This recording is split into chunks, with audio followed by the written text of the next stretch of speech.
Esta pregunta no tiene una respuesta lógica, ¿ya? ¿Por qué?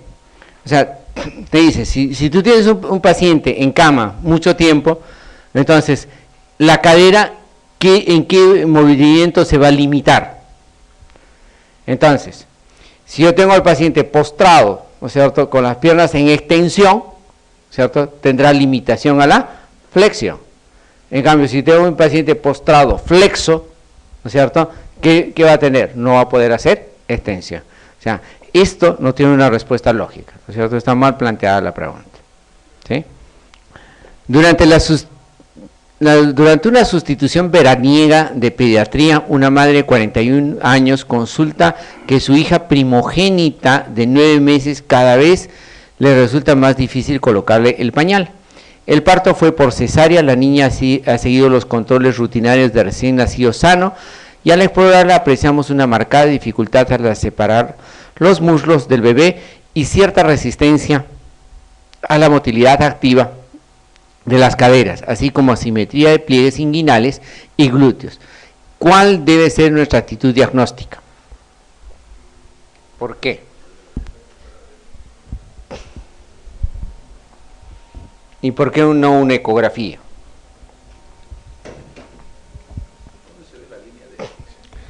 Ya, esa es la radiografía. Pero ¿por qué no una ecografía? Eso, ¿no es cierto? Entonces, la ecografía es diagnóstica durante los 3 primeros meses de vida, ¿sí? Por encima, los diagnósticos son radiográficos, ¿no es cierto? Hemos dicho que hacemos 2 radiografías, la de von Rosen, que era en 45 grados, y una frontal de la pelvis para trazar las líneas de Hill-Geneire, ¿no es cierto? Entonces, la conducta va a ser tomarle una radiografía de la cadera, ¿sí? Para ver eso.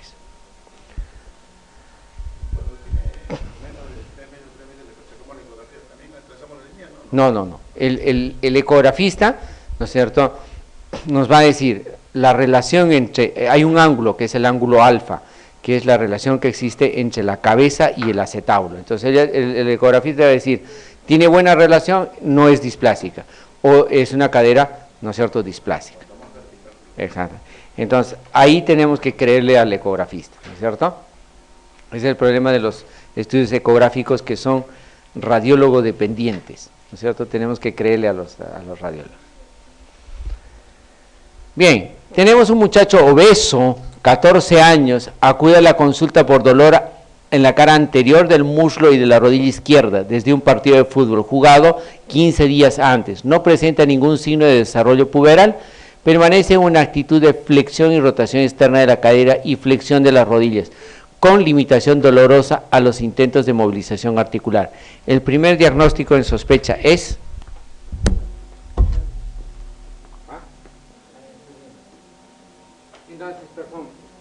Entonces, ¿qué tenemos acá? Un muchacho obeso, ¿no es cierto?, 14 años, ¿sí? Entonces dijimos, ¿no es cierto?, que los niños obesos, ¿no es cierto?, hacían hipogonadismo adrenogenital. Y los niños que hacían hipogonadismo adrenogenital o síndrome de Down, ¿no es cierto?, tendían a hacer una patología que se denomina la epifisiolisis femoral proximal, ¿cierto? Entonces, ¿cuál es la característica? Al salir la cabeza del núcleo de crecimiento, la cadera queda bloqueada en rotación externa. Entonces, estos niños, ¿no es cierto?, no pueden hacer rotación interna de la cadera. Esa es la característica clínica más importante. Entonces, ¿qué nos dice? No hay desarrollo puberal, o sea, ¿no es cierto?, es un niño que hace hipogonadismo, ¿sí? Permanece en actitud de flexión y rotación externa, con limitación al mover esa articulación. Es una cadera bloqueada en rotación externa, ¿ya? Entonces, el PERTES nunca se bloquea, ¿no es cierto?, para ver eso, ¿ya? Es la necrosis avascular de la cabeza femoral, es una osteocondritis, ¿no es cierto? ¿Eso se puede dar a cualquier no, entre 8 y 13 años de edad, ¿no es cierto? Va a ver eso. ¿El femoral proximal es propio de niños obesos? Sí, se da sobre todo entre los 12 a 15 años en niños que hacen obesidad, producto de eso hacen hipogonadismo adrenogenital, o en los niños Down, ¿no es cierto? Por el mismo problema, ¿no es cierto? Para ver, entonces tienen, o sea, no tienen capacidad de fusionar el núcleo de crecimiento y este se desliza. ¿Sí? Una niña un niño de 6 años con una talla más corta de la que debía corresponder a su edad, aqueja dolores moderados a nivel de la cadera derecha y claudicación, ¿no es cierto?, a la carrera. A la exploración se aprecia discreta atrofia del muslo y existe una limitación de los movimientos de rotación interna y abducción. Los estudios de laboratorio son negativos, la radiografía convencional solo muestra una discreta osteoporosis del núcleo epifisiario de la cabeza femoral. Con este cuadro clínico, el diagnóstico debería sospecharse en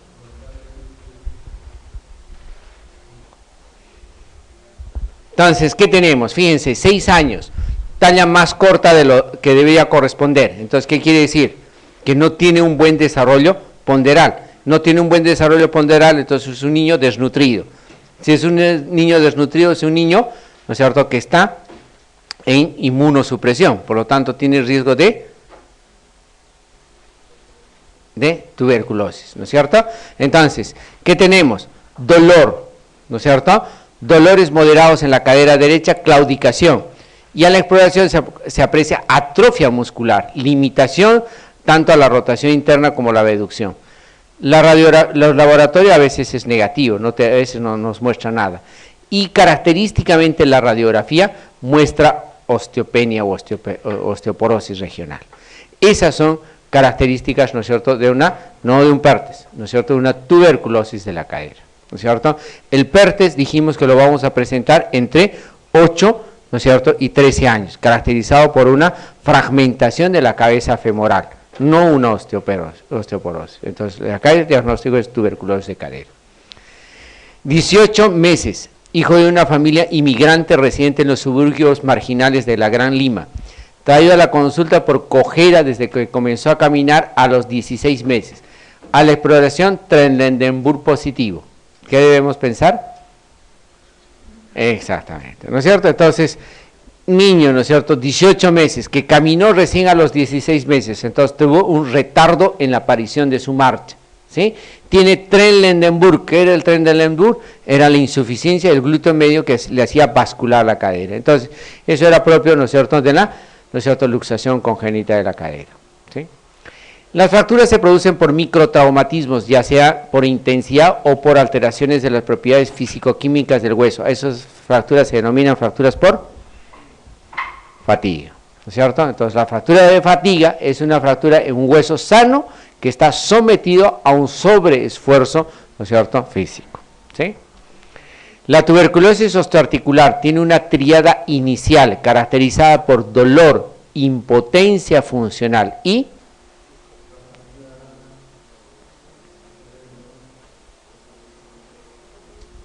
¿qué tenemos de inicio?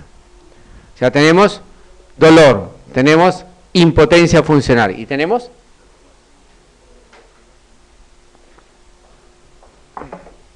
la tuberculosis tiene 3 fases: inicial, de estado y de resolución, ¿sí? Entonces, invade, destruye y anquilosa, ¿no es cierto?, la articulación, ¿sí? Entonces, cuando se inicia hay dolor, hay impotencia y hay contractura muscular. En la fase de estado ya tienen las atrofias, los empastamientos, las fístulas, el dolor más intenso, las posiciones viciosas, ¿no es cierto? Y en la fase ya de resolución se desaparece todo, pero la articulación queda anquilosada en una posición infuncional, ¿sí? No. 3. Claro, la contractura muscular, porque todo fístulas, accesos fíos, atrofia muscular, deformidades son de la fase de estado, no va a ser una fase inicial, ¿sí? Para ver. 3 formas clínicas de osteomielitis crónica: la esclerosante Garré, la osteoperiostitis de Ollier y el absceso óseo de Brody, ¿no es cierto? Entonces son las 3 formas de osteomielitis, ¿no es cierto? La esclerosante Garré, la osteoperiostitis de Ollier y el absceso óseo de Brody, ¿sí?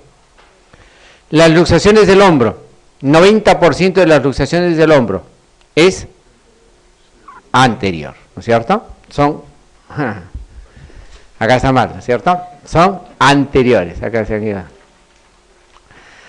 Paciente con parestesias en los dedos de la mano y dolor a la percusión en la cara anterior de la muñeca, ¿el diagnóstico es?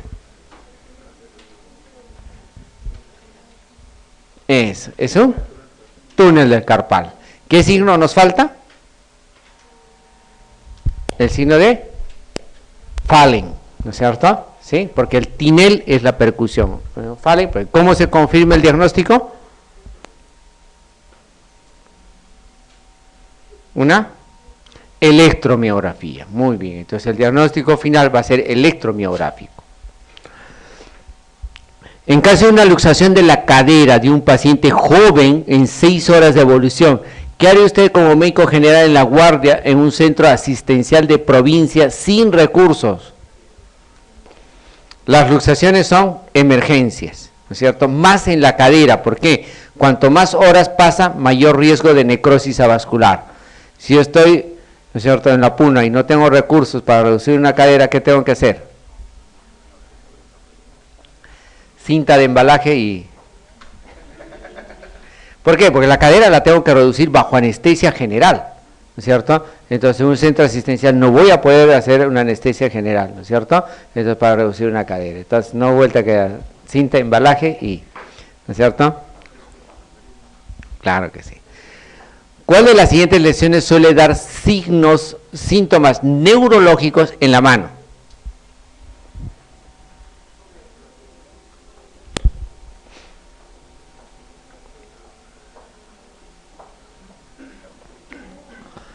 A ver, ¿la fractura del escafoides me da signos neurológicos?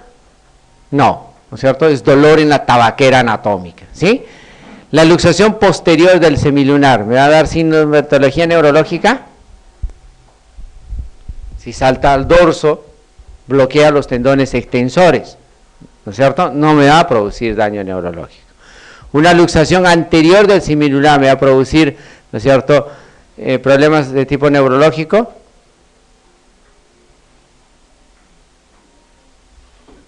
Si se luxa adelante, ¿dónde se mete? Al túnel carpal. ¿Qué tengo en el túnel del carpo? El nervio mediano. Hago un síndrome del túnel del carpo agudo, ¿no es cierto? Entonces, por compresión del mediano, ¿sí? Entonces, sí me va a dar, ¿no es cierto? Es muy raro que el semilunar se fracture, casi nunca, y es extremadamente infrecuente que el semilunar el escafoide se luxe. Entonces, eso no se da, ¿cierto? Para ver. El annulus valgus doloroso, el dolor se produce principalmente debido a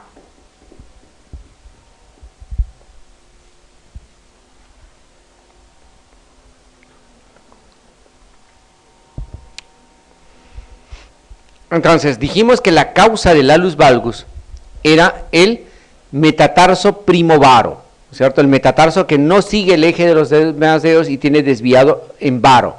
Al desviarse en varo, la metatarso-falángica crea un ángulo. Ese ángulo genera fricción, ¿no es cierto? Y la fricción, ¿no es cierto?, genera un proceso inflamatorio doloroso en ese punto que se denomina bunio, ¿sí? Y eso es lo que duele. Internamente la cabeza crecía y formaba una exostosis, ¿sí? Entonces, acá me dice, ¿cuál es la causa del dolor en el annulus valgus? Cuando hay fricción, ¿no es cierto?, ¿qué evitan las fricciones? Las bursas. Si se inflama esa bursa, ¿cierto?, ¿cierto?, una bursitis. La inflamación de ese bunio va a ser, digamos, la inflamación de esa bursa, ¿sí? Entonces, el dolor es por la bursitis a ese nivel, ¿sí? La luxación del sesamoideo, la inflamación del sesamoideo, eso no se da. Se luxan los sesamoideos, sí, pero no producen dolor, ¿no es cierto? Se inflaman, no. ¿No es cierto? Se desvía el metatarso, claro, pero eso genera, ¿no es cierto?, el dolor que está causado por la bursitis inflamatoria angular que se genera a ese nivel. ¿Cuál debe ser la conducta del médico general al tratar de emergencia una herida sangrante de la mano con sección de los tendones flexores de los dedos? No, ¿no es cierto? ¿Por qué? Porque dijimos que los tendones podían ser en forma diferida cuando tenga mejores condiciones. ¿Cuál es la emergencia? el sangrado, ¿no es cierto? ¿Qué debo hacer cuando tengo un sangrado?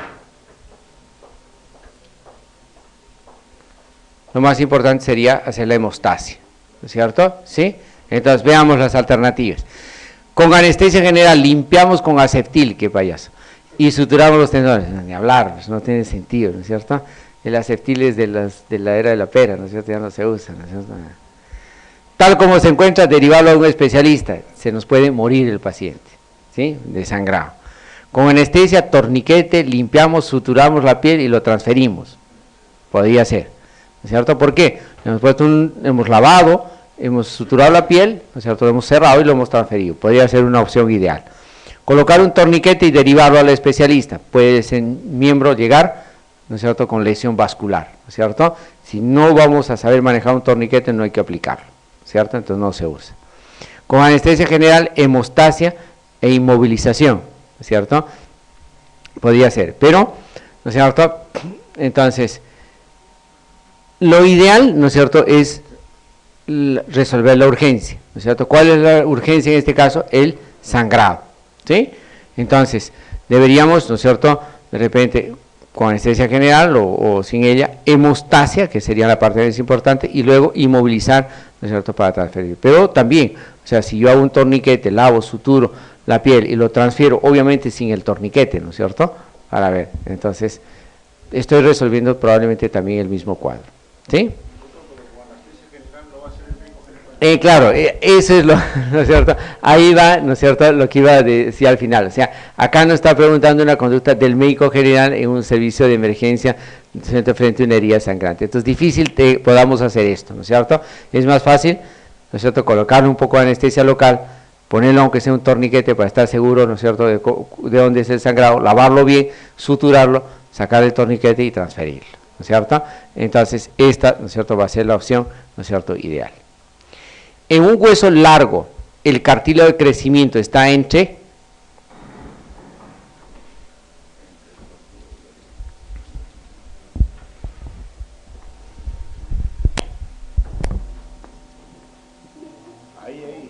el cartílago. Entonces, el cartílago de crecimiento se encuentra entre la epífisis y la metáfisis de los huesos, ¿sí? La epífisis es la zona articular, la metáfisis, ¿no es cierto?, en la zona más irrigada, entre los dos está, ¿no es cierto?, el núcleo de crecimiento. ¿Qué es una artrodesis? Es una fusión quirúrgica de una articulación, ¿no es cierto? La soldadura quirúrgica de la articulación se denomina artrodesis. El síndrome del túnel del carpo está originado por compresión del nervio mediano, muy bien. Las fracturas del cuello del fémur encontramos clínicamente. Entonces, dijimos, ¿no es cierto?, las fracturas trocantéricas hacen marcada rotación externa e incluso abducción, pero las fracturas, ¿no es cierto?, intracapsulares hacían acortamiento, rotación externa y aducción, ¿sí? Entonces, si nosotros estamos sospechando de una fractura del cuello del fémur, vamos a encontrar acortamiento, rotación externa y aducción. Entonces, ¿hay alguno? No. Pero tenemos impotencia funcional, abducción. No. Rotación externa, abducción, impotencia funcional. Nada.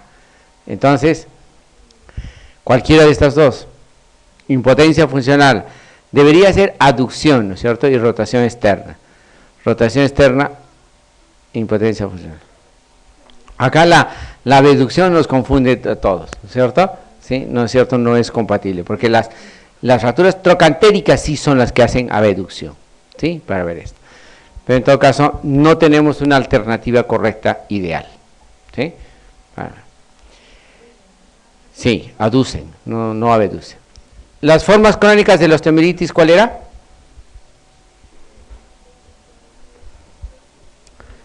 El absceso óseo de Brody, muy bien. El tumor más frecuente de la mano es el ganglio, ¿no es cierto? Es el tumor más frecuente de la mano, ¿no es cierto? Los ganglios. ¿Cuál de las siguientes fracturas desplazadas en el adulto usualmente requieren de una solución quirúrgica para su tratamiento definitivo?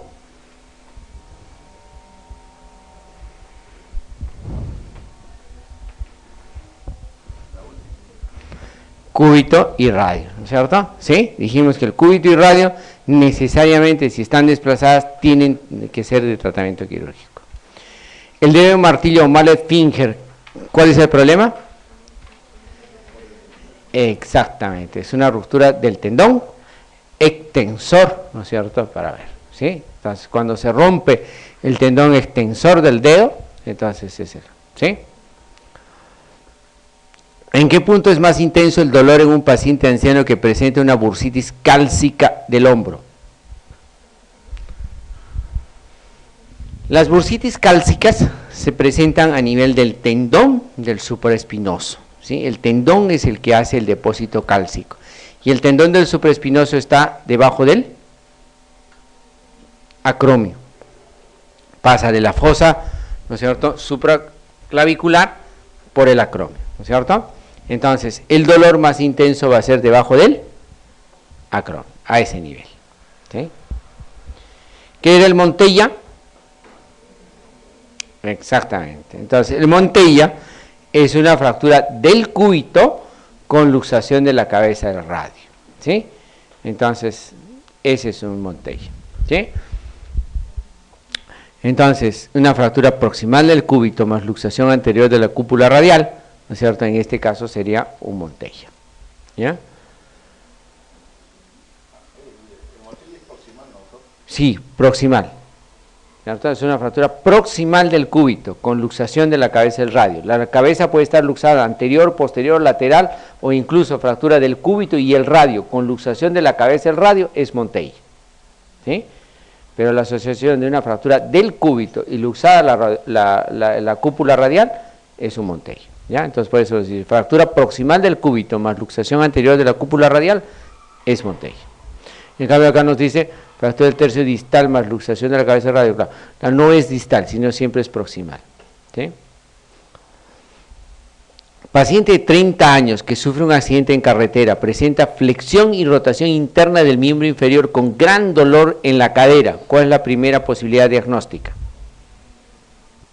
Gran dolor, intenso dolor.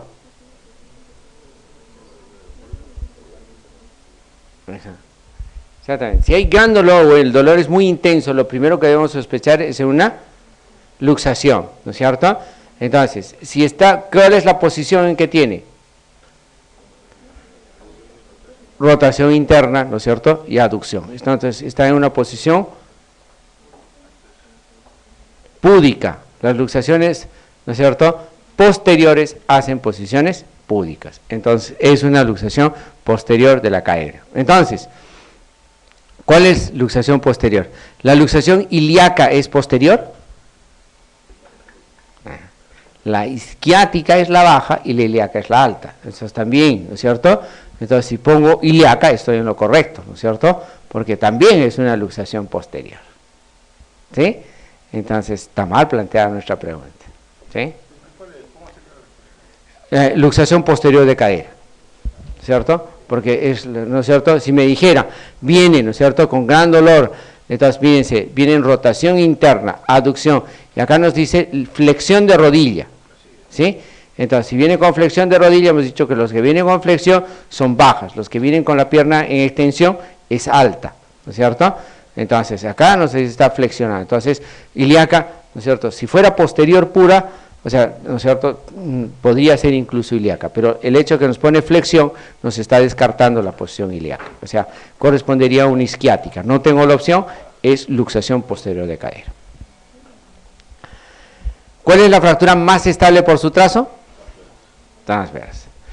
Después de reducir una fractura de Colles, ¿cómo se inmoviliza? Exactamente. Entonces van en, ¿no es cierto?, flexión y desviación cubital, ¿no es cierto?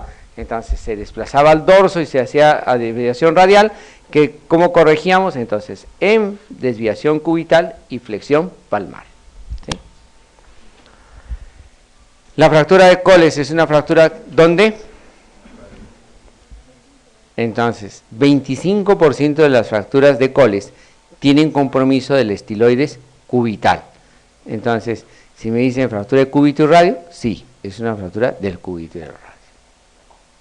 Pues no tengo otra opción, ¿no es cierto? Sí. Claro, es una fractura del radio distal. En 25% de los casos compromete el estiloides cubital, ¿sí? Pero no me da otra opción, ¿no es cierto?, que marcar esa, ¿sí? Los siguientes signos sugieren diagnóstico precoz de una displasia de la cadera, ¿es cierto? Ajá, esta ya hemos repetido, ¿no?